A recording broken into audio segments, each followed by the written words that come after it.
ไปโกรธใครให้มาเทวดาทำไมใจร้ายสงขลาสะเดาหาดใหญ่ด้ามขวานของไทยกลายเปลี่ยนคงคาเกินจะหนีทันเม็ดฝนดุดันสาดแสนล้านหาบ้านถูกน้ำท่วมพริบตาเหลือเพียงหลังคาให้ปีนลี้ภัยเด็กน้อยส่งเสียงคนป่วยติดเตียงลำเลียงหนีน้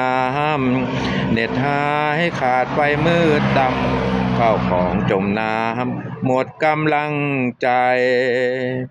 มันช่างมืดมนกระเสือกกระสนถูกฝนบ่มใส่ละงมกรีดร้องก้องไป